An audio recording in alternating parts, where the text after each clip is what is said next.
Hello दोस्तों, नमस्कार। मेरा नाम है संदीप और आप सभी का वेलकम है नथिंग इम्पॉसिबल के यूट्यूब चैनल पर। आशा करता हूँ और उम्मीद करता हूँ आप सभी बहुत ही अच्छे होंगे और आप सभी की प्रिपरेशन भी बहुत ही अच्छे तरीके से चल रही होगी। तो दोस्तों, आज की इस वीडियो में हम लोग यूजीसी नेट फर्स्ट पेपर में एग्जाम 2023 इसके साथ ही साथ करंट टाइम में जो आपका एग्जाम होने वाला है उसके भी पॉइंट ऑफ व्यू से 500 प्लस क्वेश्चन की सीरीज जो हमने स्टार्ट की थी, आज उसका पार्ट 26 है। और यहाँ पर जितने भी क्वेश्चन आपको देखने को मिलेंगे वो 2022 में जो मल्टीपल शिफ्ट में आपके एग्जाम हुए थे पेपर 1 के, वही सारे क्वेश्चन यहाँ पर मैं आपको कराने का प्रयास कर रहा हूँ। तो आपको वीडियो को स्टार्टिंग से लेके एंड तक देखना है। इसके बीच में जितने भी मैं प्रश्न आपको कराऊंगा वो अपने आप में बहुत ही ज़्यादा महत्वपूर्ण है और क्वेश्चन से जुड़े जो महत्वपूर्ण डिटेल्स होते हैं उनको भी मैं बताने का प्रयास करता हूं, तो आप उन डिटेल्स को भी अच्छे तरीके से समझते हुए चलिएगा। लेकिन आपको करना क्या है कि सभी क्वेश्चन को पहले खुद से अटेम्प्ट करना है, यानी खुद से आंसर करने का प्रयास करना है। देन उसके बाद से आपको क्या करना है, आंसर को देखना है। तो अगर आप खुद से सॉल्व करते हैं तो इस तरीके से क्वेश्चन की आपकी अच्छी खासी प्रैक्टिस होगी और ऐसे प्रश्न अगर एग्जाम में पूछे जाएंगे दोबारा से तो आप उनको अच्छे तरीके से सॉल्व कर पाएंगे। तो चलिए फ्रेंड, वीडियो को स्टार्ट करते हैं। सबसे पहला क्वेश्चन आपके स्क्रीन पे है क्वेश्चन नंबर 341, क्योंकि लास्ट वीडियो में हमने क्वेश्चन नंबर 340 तक क्वेश्चन को कवर किया था, तो आज की इस वीडियो में हम 341 से स्टार्ट करेंगे। अब देखिए यहाँ पर इस क्वेश्चन में पूछा क्या जा रहा है, ये क्वेश्चन आपका पीपुल डेवलपमेंट एंड इन्वायरमेंट से लिया गया है। यहाँ पर इसको आपको समझते हुए चलना है। ये क्वेश्चन आपसे संभवतः मॉडिफाई करके फिर से दोबारा हो सके तो पूछ लिया जाए। अब देखिए बोला जा रहा है कि अंतर्राष्ट्रीय सौर संधि के बारे में निम्नलिखित में से कौन सा सत्य है। तो यहाँ पर अंतर्राष्ट्रीय सौर संधि के संदर्भ में कुछ स्टेटमेंट्स दिए गए हैं, इनको आपको अच्छे तरीके से पढ़ लेना है। अगर आपने अंतर्राष्ट्रीय सौर संधि से संबंधित जो टॉपिक्स हैं इनको अच्छे तरीके से कवर किया होगा, पढ़ा होगा इसके बारे में, तो आप इजीली इस क्वेश्चन का आंसर कर पाएंगे। देखिए इसको इंग्लिश में जो है इंटरनेशनल सोलर अलायंस कहा जाता है, याद रखना है। तो इनको आप देख लीजिए और नीचे दिए गए इन चारों विकल्पों में से यानी ऑप्शन ए, बी और सी और डी में से आपको अपना आंसर देना है। देखिए मैं तो कंटिन्यूअस चलता रहूँगा, लेकिन आपके पास मेरी वॉइस को रोकने का बटन भी है। आप वीडियो को पॉज करिएगा, इस तरीके से होता है कुछ सिंबल, तो इसको पॉज कर लीजिएगा, फिर उसके बाद से वीडियो अपनी ही जगह पे रुक जाएगी। क्वेश्चन को अच्छे तरीके से क्लियर करिएगा, फिर उसके बाद से आंसर करते हुए आप आगे बढ़िएगा। देखिए फ्रेंड्स, यहाँ पर इस क्वेश्चन का जो हमारा राइट आंसर हो जाएगा वो है आपका ऑप्शन नंबर बी। यहाँ पर राइट आंसर हो जाएगा बी, ऑप्शन राइट है। तो देखिए यहाँ पर बी एक सही हो जाएगा आपका, उसके बाद से डी और ई यहाँ पर राइट आंसर हो जाएगा। यह भारत एवं फ्रांस का संयुक्त उपक्रम है, यानी इन दोनों देशों के द्वारा जो है इस अंतर्राष्ट्रीय सौर संधि का जो है शुरुआत की गई थी, तो इसे याद रखना है। फिर हस्ताक्षर देशों की संख्या कितनी है, तो 121 देशों ने इस संधि पे हस्ताक्षर किए, इस अलायंस पे। और इसके साथ ही साथ अधिकतर सूर्य की रोशनी से दीप्त देश इसमें भागीदार हैं, यानी कि इसमें वो देश आपके शामिल है जहां पर प्रॉपर सूर्य का प्रकाश जो है आता है। ऐसे देश नहीं शामिल है जहां पे सूर्य का प्रकाश प्रॉपर नहीं आता है, यहाँ पर वही देश शामिल है जहां पर प्रॉपर जो है सूर्य का प्रकाश आता है। तभी तो ये जो संधि की गई है इसका उद्देश्य पूरा यहाँ पर हो पाएगा। अब इसके बारे में जो कुछ महत्वपूर्ण बिंदु है उसको भी हम जान लेते हैं। तो देखिए अंतर्राष्ट्रीय सौर संधि की शुरुआत भारतीय प्रधानमंत्री श्री नरेंद्र मोदी के द्वारा 2015 में शुरू की गई थी, ठीक है, 2015 में। और शुरुआती समय में जो भागीदार देश थे आपके फ्रांस और आपका यहाँ पर भारत था, ये भी याद रखना है। और इसका जो मुख्यालय आपका है, मुख्यालय कहाँ पर है याद रखना है, इसका मुख्यालय गुरुग्राम में आपका है। गुरुग्राम में ये आपका मुख्यालय, गुरुग्राम आपका हरियाणा में पड़ता है। और यहाँ पर अंतर्राष्ट्रीय सौर संधि के बारे में जो कुछ महत्वपूर्ण पॉइंट्स थे, ये जो मैंने आपको बताया कि यह भारत एवं फ्रांस से संयुक्त उपक्रम से शुरुआत की गई थी। और यहाँ पर जो देशों की संख्या है, मतलब कितने देश शामिल है, 121 हैं। और अधिकतर सूर्य की रोशनी प्राप्त करने वाले देश जो है इस संधि में शामिल हैं। और इसका जो उद्देश्य मेन है कि सूर्य से जो प्राप्त हमें ऊर्जा है उसको हम अपने ऊर्जा के रूप में इस्तेमाल करें। अभी तो बहुत ज़्यादा ऊर्जा के रूप में हम इसका इस्तेमाल नहीं कर रहे हैं, लेकिन प्रचलन धीरे धीरे आपका बढ़ रहा है। सोलर पैनल लोग लगा रहे हैं, इसके साथ ही साथ सौर ऊर्जा से चलने वाली गाड़ियों का भी इनोवेशन किया जा रहा है। तो विगत आने वाले भविष्य के समय में आपको सूर्य से निकलने वाली जो एनर्जी है उसका ज़्यादातर इस्तेमाल देखने को मिलेगा। और ये पूरी तरीके से इको फ्रेंडली एनर्जी का सोर्स आपका है, इसीलिए इस पर ज़्यादातर जोर दिया जा रहा है। उम्मीद करता हूँ कि डिटेल्स आपको अच्छे से क्लियर हुए होंगे और आप सभी ने अपना right answer option number B comment box में बताया होगा। तो आइए हम अगले प्रश्न को देखते हैं। अगला क्वेश्चन हमारा है क्वेश्चन नंबर 342 और ये क्वेश्चन आपका हायर एजुकेशन से यहाँ पर लिया गया है। देखिए यहाँ पर इस क्वेश्चन में पूछा जा रहा है कि निम्नलिखित में से कौन सा उच्च शिक्षा संस्थाओं की समावेशी विशेषताओं को विपरीत रूप से प्रभावित करती है। ये आपको बताना है कि इन सभी विकल्पों में से ऐसा कौन सा विकल्प है जो उच्च शिक्षा संस्थानों की समावेशी विशेषताओं को विपरीत रूप से प्रभावित करता है। पहला जो ऑप्शन है शिक्षा की गुणवत्ता को प्रोत्साहित करना, बी है बहुत सक्षम संकाय सदस्य का चयन, और सी है आपका संस्थाओं के चयन में एक समान कसौटी का प्रयोग पक्षपात के आरोपों से परिहार हो सके, और डी जो है यहाँ पर गुणवत्तापूर्ण शोध करने के लिए धनराशि उपलब्ध कराना। तो इन चारों विकल्पों में से आपको अपना राइट आंसर बताना है। काफ़ी अच्छा क्वेश्चन यहाँ पर पूछा जा रहा है, तो इसका जवाब आपको कमेंट बॉक्स में देना है। देखिए फ्रेंड्स, यहाँ पर इस क्वेश्चन का जो हमारा राइट आंसर हो जाएगा, तो ऑप्शन नंबर सी यहाँ पर हमारा क्या हो जाएगा, राइट आंसर हो जाएगा आपका संस्थाओं के चयन में एक समान कसौटी का प्रयोग पक्षपात के आरोपों से परिहार हो सके। ये आपका जो है उच्च शिक्षा संस्थानों की समावेशी विशेषताओं को विपरीत रूप से प्रभावित करता है, क्योंकि हमें पता है कि हर एक जो शिक्षण संस्थान है उनकी भौगोलिक स्थिति, आर्थिक स्थिति और सामाजिक क्षेत्रीय स्थिति अलग अलग आपकी होती है, मतलब समान नहीं होती है। तो उस स्थिति में आप उन संस्थानों के चयन में एक समान कसौटी का प्रयोग कैसे कर सकते हैं। तो ये जो है समावेशी यहाँ पर विशेषताओं का तात्पर्य कि समान रूप से बात की जा रही है कि कौन सा ऐसा विकल्प है जो प्रभावित करता है। तो ये जो है आपका ऑप्शन नंबर सी जो है यहाँ पर राइट आंसर हो जाएगा। किसी संस्थान को ज़्यादा पैसे की नीड हो सकती है, किसी की क्षेत्रीय जो विशेषता है वो कुछ अलग तरीके की हो, पहाड़ी क्षेत्र हो, मैदानी, तो दोनों जगह के इक्वल टाइप के या इक्वल जो है पैरामीटर्स पे आप उनको नहीं रख सकते हैं। तो यहाँ पर ऑप्शन सी क्या हो जाएगा, हमारा राइट आंसर हो जाएगा। आइए अगला क्वेश्चन देखते हैं। अगला क्वेश्चन हमारा है क्वेश्चन नंबर 343, और ये क्वेश्चन आपका टीचिंग एप्टीट्यूड से यहाँ पर लिया गया है। और मैचिंग वाला क्वेश्चन ये है, सूची 1 में अधिगम को प्रभावित करने वाले कारक हैं, सूची 2 में उनके दृष्टांत दिए गए हैं यहाँ पर।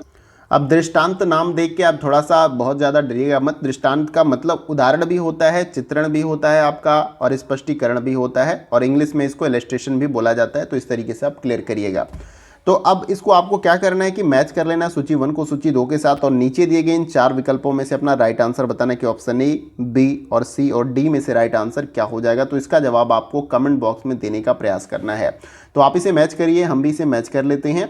देखिए सबसे पहले यहाँ पर सूची 1 में आपका दिया गया है मनोवैज्ञानिक अधिगम को प्रभावित करने वाले जो मनोवैज्ञानिक कारक हैं वो किसके साथ आपका मैच हो जाएगा, तो ये आपका तीसरे के साथ मैच हो जाएगा, बौद्धिकता इसका एग्जाम्पल होता है।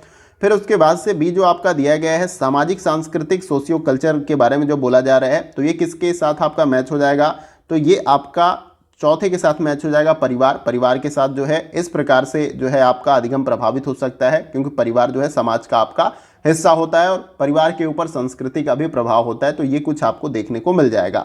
अब देखिए सी जो है आपका संस्था, ये किसके साथ मैच हो जाएगा, तो संस्था जो है आपका दूसरे के साथ मैच हो जाएगा, संकाय संबंध जो है इसका एग्जाम्पल है। फिर डी जो है आपका शिक्षण अधिगम, ये किसके साथ मैच हो जाएगा, ये आपका पहले के साथ शिक्षण पद्धति के साथ। तो देखिए कुछ ज़्यादा कॉम्प्लिकेटेड यहाँ पर नहीं था। उम्मीद है कि आपने बहुत आसानी के साथ इसे मैच किया होगा और अपना राइट आंसर कमेंट बॉक्स में बताया होगा। तो जैसे हमने मैच किया उसके अकॉर्डिंग जो हमारा राइट आंसर हो जाएगा वो है आपका ऑप्शन नंबर डी। कुछ करना नहीं था, यहाँ पर अधिगम को प्रभावित करने वाले कारक हैं। जब आप लर्निंग करते हो, स्टडी करते हो, तो बहुत सारे ऐसे फैक्टर हैं जो आपके अधिगम को क्या करते हैं, प्रभावित करते हैं, मतलब निगेटिव पॉजिटिव किसी भी तरीके से कर सकते हैं। तो मनोवैज्ञानिक कारण जो है आपकी बौद्धिक क्षमता कैसी है उसके ऊपर डिपेंड करता है कि अभी कोई इमोशनली या कुछ ऐसा हो जाए, तो अगर बौद्धिक रूप से आप परिपक्व होंगे तो आप उसे मैनेज कर लोगे, नहीं होंगे तो आप थोड़ा सा कैसे डिस्ट्रैक्ट हो जाते हैं पढ़ाई से किसी बात को लेकर या कुछ हो जाता है। तो यही बात यहाँ पर की जा रही है। बाकी सामाजिक सांस्कृतिक यानी पारिवारिक जो है इसका एग्जाम्पल है, तो इस फैक्टर को लेकर भी आपका अधिगम प्रभावित होता है। परिवार में क्लेश, कला, इस तरीके से बहुत सारी प्रॉब्लम्स क्रिएट होती हैं, तो वो भी आपके अधिगम पर प्रभाव डालता है। आप स्टडी नहीं कर पाते, घर छोड़कर कुछ समय के लिए बाहर चले जाते हैं, जब माहौल ठीक होता है तो घर पे आ जाते हैं। तो इसी तरीके से आप इसको समझ सकते हैं। तो उम्मीद है कि आप समझ पा रहे होंगे और ऑप्शन डी यहां पर हमारा राइट आंसर हो जाएगा। आइए अगला क्वेश्चन देखते हैं। अगला क्वेश्चन हमारा है क्वेश्चन नंबर 344 और ये क्वेश्चन आपका आईसीटी वाले यूनिट से यहां पर लिया गया है। अब देखिए पूछा क्या जा रहा है, देखिए मेरे क्वेश्चन को पढ़ने से भी पहले ऑप्शन देख पा रहे होंगे स्क्रीन पे, आपको बहुत ही स्पष्ट तरीके से दिख भी रहा होगा। मैं बहुत ही अच्छे तरीके से यहाँ पर टाइप करता हूँ, तो किसी भी प्रकार की दिक्कत नहीं होगी आपको प्रश्न को समझने में।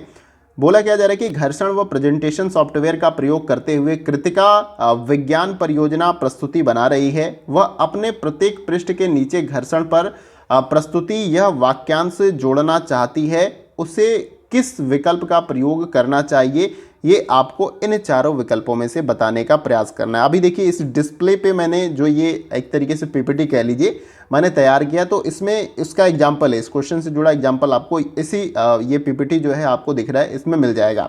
तो अभी फिलहाल में आप इसका राइट आंसर कमेंट बॉक्स में अपना बताएं कि इस क्वेश्चन का राइट आंसर क्या होगा। तो देखिए फ्रेंड्स, यहाँ पर इस क्वेश्चन का जो हमारा राइट आंसर हो जाएगा, तो इस क्वेश्चन का जो हमारा राइट आंसर हो जाएगा फ्रेंड्स वो है आपका ऑप्शन नंबर डी। इसको फुटर बोला जाता है। जैसे कि आप ये नीचे देख पा रहे होंगे, यहाँ पर ये nothing impossible YouTube channel your success is our target, ये एक प्रकार का फुटर है। ऊपर भी ये ऊपर वाला जो हिस्सा होता है इसको हेडर बोला जाता है। जब आप टाइप करोगे किसी में भी, माइक्रोसॉफ्ट वर्ड हो गया, चाहे आप गूगल डॉक्स का भी इस्तेमाल करते हैं, तो उसमें जब पीपीटी आप बनाओगे तो इस तरीके से आपको मिल जाएगा। चाहे आप प्रेजेंटेशन भी आप बनाओगे तो भी आपको ऊपर की तरफ हेडर और नीचे की तरफ फुटर देखने को मिल जाएगा। ये अलग से आप इसमें कुछ भी जो है आप टाइप करके, जैसे कि मैंने यहाँ पर चैनल से संबंधित कुछ लाइनें लिख रखी, तो आप भी इसमें कर सकते हैं। तो ये हेडर आपका क्या होता है, ऊपर वाला हेडर होता है। मैं लिख देता हूँ एक बार, ये आपका फुटर होता है जो नीचे वाला है, और ये वाला जो है आपका हेडर होता है। आई थिंक दिख नहीं रहा होगा, यहाँ पे लिख देता हूँ, हेडर ये आपका होता है।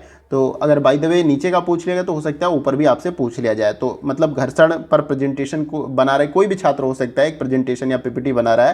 अब कृतिका यहाँ पर नाम दिया हुआ है कृतिका, तो कुछ और नाम हो सकता है, सब्जेक्ट भी कुछ और हो सकता है। तो वहाँ बोला गया कि नीचे की तरफ जब हम स्क्रॉल करके आते हैं तो ये नीचे जो आपका है उसे क्या बोला जाता है, तो फुटर बोला जाता है। उम्मीद है कि आप अच्छे तरीके से समझ पा रहे होंगे। कोई दिक्कत होगी तो भी आप कमेंट बॉक्स में पूछ सकते हैं। आइए अगला क्वेश्चन देखते हैं। अगला क्वेश्चन हमारा है क्वेश्चन नंबर 345। ये क्वेश्चन आपका रिसर्च एप्टीट्यूड से यहाँ पर लिया गया है। सूची पहले में जो है या सूची 1 में आपका चर दिया गया है जिसको इंग्लिश में वेरिएबल्स बोला जाता है, और सूची 2 में यहाँ पर विशिष्ट विशेषताएं दी गई हैं, यानी इंग्लिश में इसको कैरेक्टरिस्टिक्स ऑफ फीचर्स बोला जाता है। तो उम्मीद करता हूँ कि आप इसको क्लियर कर रहे हैं।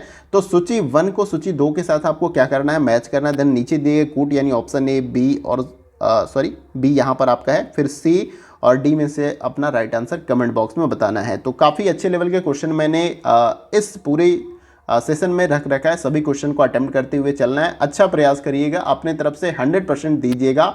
सफलता मिले या न मिले वो अलग की बात है, लेकिन लास्ट टाइम में ये आपको अफसोस नहीं रहना चाहिए कि मैंने अपना पूरा एफर्ट नहीं दिया। और ये भी बात सत्य है कि जिस व्यक्ति ने अपना पूरा एफर्ट दिया तो उसे निश्चित रूप से सफलता मिलती है। तो कहीं ना कहीं असफल व्यक्ति में एक कमी जरूर रह जाती है कि उसने अपना 100% या 100% जो है एफर्ट नहीं लगाया किसी भी काम करने के लिए, तो इसलिए वो सफल उसमें नहीं हो पाया। तो उम्मीद है कि बातों को आप क्लियर कर पा रहे हैं। तो इसे मैच करिएगा। देखिए हम इसे मैच कर लेते हैं। सबसे पहले देखिए यहाँ पर क्या दिया गया है। सूची 1 में आपका दिया गया है पहले नंबर पे स्वतंत्रता। तो स्वतंत्रता नहीं, स्वतंत्र चर जो होते हैं, तो ये किसके साथ आपका मैच हो जाएगा, तो ये आपका तीसरे के साथ यहाँ पर मैच हो जाएगा। कारण संबंधी इसकी विशिष्ट जो है विशेषता होती है, जो आपके इंडिपेंडेंट्स वेरिएबल्स होते हैं। फिर बी जो है आपका डिपेंडेंट वेरिएबल्स जो होते हैं, यानी निर्भर जो होते हैं, वो किसके साथ मैच हो जाएंगे, वो आपका चौथे के साथ मैच हो जाएगा। यहाँ पर वह चर जो प्रभावित होते हैं वो आपके डिपेंडेंट वेरिएबल्स होते हैं, याद रखना है। जो प्रभावित नहीं होते हैं वो आपके इंडिपेंडेंट्स जो है वेरिएबल्स होते हैं। जो प्रभावित होते हैं आपके क्या होते हैं, वो डिपेंडेंट होते हैं। फिर सी किसके साथ मैच हो जाएगा, कंट्रोल यानी कि नियंत्रण। तो ये आपका पहले के साथ मैच हो जाएगा। यहाँ पर विषयों को विशिष्ट कोटि में बांटने के लिए प्रयोग किया जा सकता है आपका नियंत्रण यानी कंट्रोल से। फिर डी है आपका विविक्त, यानी कि ये आपका दूसरे के साथ मैच हो जाएगा। यहाँ पर उपभागों में बांटा नहीं जा सकता है इसको। तो सिंपली आपको ऐसे मैच कर लेना था और उसके बाद से इन चारों विकल्पों में से अपना राइट आंसर देख लेना था। तो जैसे हमने मैच किया उसके अकॉर्डिंग हमारा ऑप्शन नंबर सी क्या हो जाएगा, राइट आंसर। तो अगर आपने option number C right answer बताया तो आपका सही आंसर हो जाएगा। आइए अगला क्वेश्चन देखते हैं। अगला क्वेश्चन हमारा है क्वेश्चन नंबर 346, और ये क्वेश्चन आपका कम्युनिकेशन वाले यूनिट से यहाँ पर लिया गया है। नीचे 2 कथन दिए गए हैं। इस तरीके के प्रश्न आपसे पूछे जाते हैं। कथन वाले में 2 टाइप्स के मैंने पहले भी आपको बता रखा है। एक तो आपका अभिकथन और कारण वाले फॉर्म में पूछा जाता है क्वेश्चन, और एक ये आपका पूछा जाता है 2 स्टेटमेंट्स ही दे दिए जाते हैं, इसमें से बस सही गलत आपको बताना होता है। इससे थोड़ा सा डिफिकल्ट आपका अभिकथन और कारण वाला होता है, वहाँ पर आपको थोड़ा दिमाग लगाना होता है। अब देखिए कथन पहले में क्या पूछा जा रहा है कि संचार उन सामाजिक कारकों में से एक के रूप में देखा जाता है जिनका प्रभाव शैक्षणिक संस्थानों सहित पूरे समाज पर पड़ता है। ये कम्युनिकेशन यानी बातचीत या संचार के संदर्भ में बोला जा रहा है स्टेटमेंट। कथन दूसरे में बोला जा रहा है कि संचार किसी भी समाज के विकास, अनुरक्षण और सांस्कृतिक व्यवस्था के परिवर्तन में सहायक नहीं है। अब देखिए क्या ऐसा हो सकता है, संचार यानी जो बातचीत है, जो कम्युनिकेशन है, किसी भी समाज के विकास या उनके अनुरक्षण या सांस्कृतिक व्यवस्था के परिवर्तन में सहायक नहीं होता है? आपको लगता है ऐसा? अब ये आपको सोचना है। उपरोक्त कथनों का अवलोकन करिए। ऑप्शन ए, बी और सी और डी में से अपना राइट आंसर कमेंट बॉक्स में बताइए। उम्मीद है कि आप इसका राइट आंसर कमेंट बॉक्स में जरूर बताएंगे। तो देखिए फ्रेंड्स, यहाँ पर इस क्वेश्चन का जो हमारा राइट आंसर हो जाएगा वो है आपका ऑप्शन नंबर सी, यहाँ पर राइट आंसर हो जाएगा। कथन पहला सही है लेकिन कथन दूसरा गलत है। अभी तो मैंने हिंट ही दे दिया था आपको कथन दूसरे के लिए कि ये आपका गलत है। ऐसा नहीं है, जो आपका कम्युनिकेशन बहुत ही इंपॉर्टेंट है। आप अपने विचारों, अपने ज्ञान, इन सारी चीज़ों को दूसरे व्यक्ति तक पहुंचाते हो कम्युनिकेशन के माध्यम से।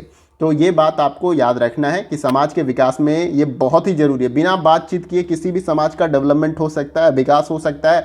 अगर किसी व्यक्ति के पास अच्छे विचार भी होंगे जिससे समाज में परिवर्तन या बदलाव हो सकता है, तो जब तक वो कम्युनिकेशन या बातचीत नहीं करेगा तो ऐसा पॉसिबल है कि समाज का डेवलपमेंट हो सके? नहीं हो सकता। सांस्कृतिक व्यवस्था में परिवर्तन लाने में ये सहायक होता है, नहीं यहाँ पर ये जो है यही आपका गलत करा देता है। बाकी कथन पहला, संचार उन सामाजिक कारकों में से एक के रूप में देखा जाता है जिनका प्रभाव शैक्षणिक संस्थानों सहित पूरे समाज पे पड़ता है। पूरा समाज, अब शैक्षणिक संस्थान की बात ही कर रहे हैं। आप डेली दिनचर्या में भी अगर मार्केट जा रहे हैं, किसी व्यक्ति से मिलने, तभी आप बातचीत कर रहे हैं, कम्युनिकेट कर रहे हैं, तो ये तो आपका इंपॉर्टेंट है ही। तो कथन पहला सही है, कथन दूसरा आपका गलत हो जाएगा, इसलिए ऑप्शन नंबर सी हमारा राइट आंसर है। आइए अगला क्वेश्चन देखते हैं। अगला क्वेश्चन हमारा है क्वेश्चन नंबर 347। ये क्वेश्चन आपका आईसीटी से संबंधित ये क्वेश्चन आपका है। बोला क्या जा रहा है कि CAI का मतलब क्या है? इंग्लिश में भी मैं लिख देता हूँ यहाँ पर।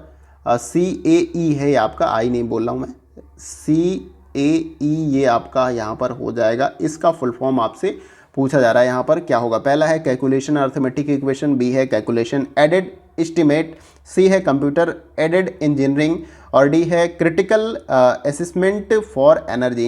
इन चारों विकल्पों में से आपको इस क्वेश्चन का राइट आंसर देना है। फुल फॉर्म से संबंधित ये क्वेश्चन आपसे पूछा जा रहा है। देखिए फ्रेंड्स, इस क्वेश्चन का जो हमारा राइट आंसर हो जाएगा वो है आपका ऑप्शन नंबर सी, यहाँ पर राइट आंसर हो जाएगा। कंप्यूटर एडेड इंजीनियरिंग जो है इसका फुल फॉर्म आपका हो जाएगा CAE का यहाँ पर राइट आंसर हो जाएगा। तो याद रखना है CAE का जो फुल फॉर्म है कंप्यूटर एडेड इंजीनियरिंग, और इस एक प्रकार का सॉफ्टवेयर है और इसका प्रयोग विभिन्न प्रकार के उत्पादों के डिजाइन में सुधार करने या उद्योग के विस्तार हेतु अभियांत्रिकी समस्याओं के समाधान में इस्तेमाल किया जाता है। तो उम्मीद करता हूं कि आपने इसका राइट आंसर कमेंट बॉक्स में बताया होगा। तो इस क्वेश्चन का right answer option number C हो जाएगा। आइए अगला क्वेश्चन देखते हैं। अगला क्वेश्चन हमारा है क्वेश्चन नंबर 348 और ये क्वेश्चन आपका रिसर्च एप्टीट्यूड से यहाँ पर लिया गया है। और ये देखिए क्वेश्चन, ये अच्छे लेवल का क्वेश्चन होता है, स्टेटमेंट्स वाला, यानी कि जो दो, एक स्टेटमेंट इस तरीके से और एक स्टेटमेंट इस तरीके से दिया जाता है, तो वो तो थोड़ा आसान होता है, उसमें गलत और सही का फाइंड करना होता है आपको। लेकिन यहाँ पर अभिकथन को देखना होता है क्या ये सही है, फिर कारण को भी चेक करना होता है कि ये सही है, फिर ये भी चेक करना होता है कि क्या तर्क या कारण जो अभिकथन को एक्सप्लेन कर रहा है या नहीं कर रहा है। तो ये थोड़ा सा उससे टफ हो जाता है। अभिकथन देखिए, ए में बोला जा रहा है कि मानविकी और सामाजिक विज्ञान के क्षेत्र में तुलना में विज्ञान का क्षेत्र में शोध हेतु अधिक धनराशि की आवश्यकता होती है। तर्क आर बोला जा रहा है कि केवल आर्थिक रूप से संपन्न देशों में ही विज्ञान में उच्च गुणवत्ता वाले शोध संभव है। अब इन दोनों को अच्छे तरीके से आपको समझना है जैसा कि बोला जा रहा है, और ऑप्शन ए और बी और सी और डी में से अपना राइट आंसर कमेंट बॉक्स में बताना है। काफ़ी अच्छे लेवल का क्वेश्चन है, इसका जवाब आप सभी कमेंट बॉक्स में जरूर दें। एक चीज़ यहाँ पर इसको क्लियर सही कर लीजिएगा, ये के आपका हो जाएगा, मैं कब बोल रहा था, तो विज्ञान के क्षेत्र में शोध हेतु अधिक धनराशि की आवश्यकता होती है। तो आप दोनों को अच्छे से समझिए और अपना राइट आंसर कमेंट बॉक्स में दीजिए। तो देखिए फ्रेंड्स, यहाँ पर इस क्वेश्चन का जो हमारा राइट आंसर हो जाएगा वो है आपका ऑप्शन नंबर बी, यहाँ पर राइट आंसर हो जाएगा। ए और आर दोनों आपका सही हो जाएगा, लेकिन यहाँ पर आर ए की सही व्याख्या नहीं कर रहा, यानी कि तर्क जो है अभिकथन को एक्सप्लेन नहीं कर रहा। तो याद रखना है कि मानविकी और सामाजिक विज्ञान के क्षेत्र की तुलना में विज्ञान के क्षेत्र में शोध हेतु अधिक धनराशि की आवश्यकता होती है। जाहिर सी बात है अधिक होगी। देखिए, वैज्ञानिक शोध अगर आप करेंगे, चाहे तकनीकी क्षेत्र से संबंधित या आप कोई बायोलॉजिकली एक्सपेरिमेंट कर, या बहुत कुछ एक्सपेरिमेंट होता है साइंटिफिक, तो उसमें कई सारे इक्विपमेंट और बहुत सारी चीज़ें लगती हैं और एक लंबा प्रोसेस होता है रिसर्च का, कभी रिजल्ट आता भी है कभी नहीं आता है, तो उसकी कॉस्ट ज़्यादा होती है, यानी धन की ज़्यादा आवश्यकता होती है कंपैरिजन देन जो आपका मानविकी विषय हैं या सामाजिक विज्ञान के जो विषय हैं आपके, इनमें खर्च बहुत कम होता है, ये आपको याद रखना है। और इसके साथ साथ वैज्ञानिक जो शोध होते हैं उसमें निरंतर कुछ न कुछ आपके नए नए रिसर्च होते रहते हैं, उसमें सुधार होते रहते हैं, तो जिसके कारण जो है इसमें अधिक धनराशि की आवश्यकता होती है। जबकि मानविकी और सामाजिक विज्ञान में नए आविष्कार या नए क्षेत्रों की खोज संभवतः मुश्किल है, यानी बहुत कम ही होता है, और इसके कारण भी आपके सही हैं क्योंकि इस प्रकार के शोध में अत्यधिक व्यय की आवश्यकता होती है। अतः आर्थिक रूप से संपन्न देशों में विज्ञान में उच्च गुणवत्ता वाला शोध संभव हो पाता है, किंतु कारण जो है अभिकथन को अच्छे तरीके से एक्सप्लेन नहीं कर रहा है, यानी कि केवल आर्थिक रूप से संपन्न देशों में ही विज्ञान में उच्च गुणवत्ता वाले शोध संभव है, जैसे कि अमेरिका है, ब्रिटेन है, आपके बहुत सारे ऐसे देश हैं जहां पे आप देखेंगे तो बहुत सारे साइंटिस्ट और बहुत सारे इनोवेशन हुए हैं। आप यूरोपीय कंट्री देख लीजिए, अमेरिकन कंट्री देख लीजिए, इतिहास उठा के वहां के साइंटिस्टों ने जो है मैक्सिमम आविष्कार किए, चाहे आपका एरोप्लेन हो गया, रेडियो हो गया, रेलवे का इंजन हो गया, आप गुरुत्वाकर्षण देख लीजिए, मतलब बहुत सारी जितनी भी डिस्कवरी है वो आपके फॉरेन कंट्री के जो है साइंटिस्टों ने किया है। तो केवल आर्थिक रूप से संपन्न देश में ही जो है विज्ञान में जो है उच्च गुणवत्ता वाले शोध जो है संभव हो पाते हैं, क्योंकि उनके पास संसाधन होता है। तो उम्मीद करता हूं कि आपको अच्छे तरीके से ये क्लियर हो गया और आप सभी ने option number B right answer comment box में बताया होगा। आइए अगला क्वेश्चन देखते हैं। अगला क्वेश्चन हमारा है क्वेश्चन नंबर 349 और ये क्वेश्चन आपका स्टेटमेंट्स के फॉर्म में है और पीडी वाले यूनिट से ये क्वेश्चन आपका लिया गया, पीपल डेवलपमेंट इन एनवायरनमेंट।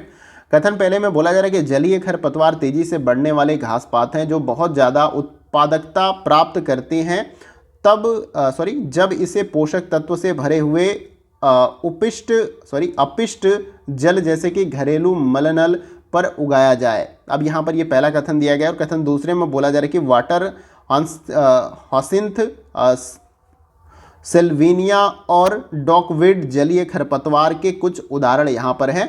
तो ये आपको दोनों कथन को समझना है और उसके बाद से जो है यहाँ पर कमेंट बॉक्स में अपना ऑप्शन ए, बी और सी और डी में से अपना राइट आंसर बताना है। तो फ्रेंड्स इस क्वेश्चन का जो हमारा राइट आंसर हो जाएगा वो है आपका ऑप्शन नंबर ए, यहाँ पर राइट आंसर हो जाएगा। कथन पहला और कथन दूसरा दोनों आपका सही हो जाएगा। जलीय खरपतवार तेजी से बढ़ने वाले घास पात हैं जो बहुत ज़्यादा उत्पादकता प्राप्त करते हैं, मतलब जो भी खनिज तत्व होते हैं वो प्राप्त करते हैं जब इसे पोषक तत्व से भरे हुए अपशिष्ट जल जैसे कि घरेलू मल नल पर लगाया जाए तो ये ज़्यादा उत्पादकता, मतलब जहाँ पर हैंडपंप आपका इस प्रकार से होता है, आपने देखा होगा वहाँ पर ऐसी बहुत सारे जो है वनस्पति या जो जलीय पौधे होते हैं उग जाते हैं और आपका क्या होता है वहाँ पे ये सारा कुछ देखने को मिलता है। इसके एग्जाम्पल भी आपका यहाँ पर दिया गया है, देख पा रहे हैं, वाटर हॉसिंथ है, सेल्विनिया है और डॉकविड, ये सभी जो है जलीय खरपतवार के उदाहरण हैं। अभी मैं इसको इसका इमेज जो है वो भी दिखाने का आपको प्रयास करता हूँ ताकि आपको अच्छे से क्लियर हो जाए। ये देखिए, ये जो सबसे पहला आपको यहाँ पर ये आपको प्लांट दिख रहा है, ये आपका है हासिंथ। एक तरीके से हमारे तरफ तो इसको लोकल लैंग्वेज में जलकुंभी बोला जाता है, जल में ये जो मतलब लोकली लैंग्वेज है, लेकिन आपने इसको ज़रूर देखा होगा और इसमें आपके इस तरीके के फ्लावर, काफ़ी अच्छे फ्लावर दिखते हैं, लेकिन ये पूरे तालाब को अच्छे से कवर कर लेते हैं। इसमें बहुत सारी इमेज होंगी, मैं आपको नीचे भी स्क्रॉल करके दिखाता हूँ। ये आप देख पा रहे हैं, इस तरीके से आप सभी ने इसको देखा होगा। फिर इसके बाद से नेक्स्ट जो प्लांट है उसे मैं दिखाता हूँ। तो नेक्स्ट जो है यहाँ पर ये आप इसको देख पा रहे हैं, ये आपका है सेल्विनिया, ये भी आपका इसी प्रकार का प्लांट है, नीचे भी आप देख पा रहे हैं इस तरीके से। फिर एक लास्ट में जो नाम था आपका, ये छोटी छोटी ये आपको दिखते हैं तालाब में, ये भी आपका जलीय खरपतवार आपका होता है। ये जो लास्ट में इसका नाम आपका था डॉकविड, ठीक है। तो उम्मीद करता हूँ कि आपने अच्छे तरीके से इसको समझ लिया होगा। आइए अब हम अगले क्वेश्चन को देखते हैं। अगला क्वेश्चन हमारा है क्वेश्चन नंबर 350 और ये वीडियो का हमारा लास्ट क्वेश्चन होगा। देखिए, ये क्वेश्चन आपका स्टेटमेंट्स के फॉर्म में दिया गया है, कथन 1 है और कथन 2 दिया गया है। और ये जो क्वेश्चन आपका पूछा गया है, ये क्वेश्चन आपका है आईसीटी वाले यूनिट से यहाँ पर लिया गया, इंफॉर्मेशन एंड कम्युनिकेशन टेक्नोलॉजी। और इसमें आप देख पा रहे होंगे स्वयं प्रभा और इस तरीके से करके जो आपके ऑनलाइन प्लेटफॉर्म्स हैं स्टडी से संबंधित, वो सारा कुछ दिया गया है, तो इनको आपको देख लेना है तो पहले कथन में देखिए क्या दिया गया है। सबसे पहले स्वयं प्रभा के चतुर्थक है, मतलब स्टेटमेंट्स यहाँ पर दिया गया है। तो इसमें दिया गया दृश्य व्याख्यान मिलता है आपको। दूसरा दिया गया है विशेष रूप से तैयार की गई अध्ययन सामग्री जिसे डाउनलोड किया जा सके। फिर तीसरा दिया गया ऑनलाइन विचार विमर्श मंच शंका निवारण के लिए। चौथा है आपका समय समय पर विशेषज्ञों द्वारा आकलन। फिर कथन दूसरे में बोला जा रहा है कि स्वयं प्रभा 34 DTH चैनल का एक समूह है जो 24/7 आधार पर उच्च गुणवत्ता युक्त शैक्षणिक कार्यक्रमों का प्रसारण हेतु पूरी तरीके से समर्पित है। तो कथन पहले में कुछ नंबरिंग्स करके उसके पॉइंट्स दे दिए गए हैं स्वयं प्रभा के संदर्भ में, और कथन दूसरे में आपको कुछ ऐसे डिटेल्स दे दिए गए। तो उपयुक्त कथनों को आपको समझना है। फिर ऑप्शन ए, बी और सी और डी में से अपना राइट आंसर क्या करना है, कमेंट बॉक्स में बताने का प्रयास करना है। देखिए फ्रेंड्स, यहाँ पर इस क्वेश्चन का जो हमारा राइट आंसर हो जाएगा वो है आपका ऑप्शन नंबर डी, यहाँ पर राइट आंसर हो जाएगा। कथन पहला आपका क्या हो जाएगा, असत्य हो जाएगा, और कथन दूसरा आपका पूरी तरीके से सही हो जाएगा। कथन पहले में जो आपका 4 चतुर्थक यानी कि 4 जो पॉइंट स्वयं प्रभा के संदर्भ में दिए गए हैं उसमें से इसमें 3 पॉइंट आपके सही हैं, जैसे कि दृश्य व्याख्यान यानी वीडियो लेक्चर्स हैं, और विशेष रूप से तैयार की गई जो अध्ययन सामग्री होती है उसको आप डाउनलोड कर सकते हैं इस प्लेटफॉर्म के माध्यम से। और ऑनलाइन विचार विमर्श भी जो है यहाँ पर कर सकते हैं, इसका भी जो है यहाँ पर आपको विकल्प मिलता है। लेकिन समय समय पर विशेषज्ञों द्वारा आकलन नहीं यहाँ पर होता है। यहाँ पर जो है आपका परीक्षणों और प्रश्नोत्तरी के माध्यम से जो है स्व मूल्यांकन परीक्षण जो है आप कर सकते हैं। तो एक पॉइंट यहाँ पर, इसलिए आपका पहला पॉइंट जो है यहाँ पर गलत हो गया। बाकी जो आपका दूसरा स्टेटमेंट्स यहाँ पर दिया गया है कि स्वयं प्रभा 34 DTH चैनलों का एक समूह है जिसका उपयोग टेलीविजन के माध्यम से GSAT-15 उपग्रह, ये नाम याद रखिएगा, मतलब ये चैनल्स किस सैटेलाइट्स के माध्यम से प्रसारित किए जाते हैं, तो ये है आपका GSAT, ये GSAT आपका 15 हो गया। ये 15 उपग्रह के माध्यम से ये आपके 34 DTH जो चैनल है वो चलाए जाते हैं, ये आपको याद रखना है, का उपयोग करके 24/7 आधार पर उच्च गुणवत्ता वाले शैक्षिक कार्यक्रमों को प्रसारित करने के लिए जो है यहाँ पर किया जाता है सैटेलाइट का इस्तेमाल। तो उम्मीद करता हूँ कि आप सभी ने इसको अच्छे तरीके से समझ भी लिया होगा और अपना राइट आंसर कमेंट बॉक्स में ऑप्शन नंबर डी बताया होगा। तो यहाँ पर जो है आपका आज का सेशन कंप्लीट होता है, और उम्मीद करता हूँ कि सभी प्रश्नों को आपने अच्छे तरीके से अटेम्प्ट किया होगा। और मैंने जो प्रयास किया हर प्रश्न का जो कुछ महत्वपूर्ण पॉइंट्स, मैं ये नहीं कह रहा हूँ कि मैंने बहुत सारी डिटेल्स आपको बताने का प्रयास किया, लेकिन जो मुझसे हो सका इंपॉर्टेंट पॉइंट्स मैंने वो बताने का आपको प्रयास किया, आंसर को भी एक्सप्लेन करने का प्रयास किया। बाकी कोई क्वेश्चन आपको क्लियर नहीं हुआ और समझ में नहीं आता है तो आप कमेंट बॉक्स में ज़रूर पूछिएगा।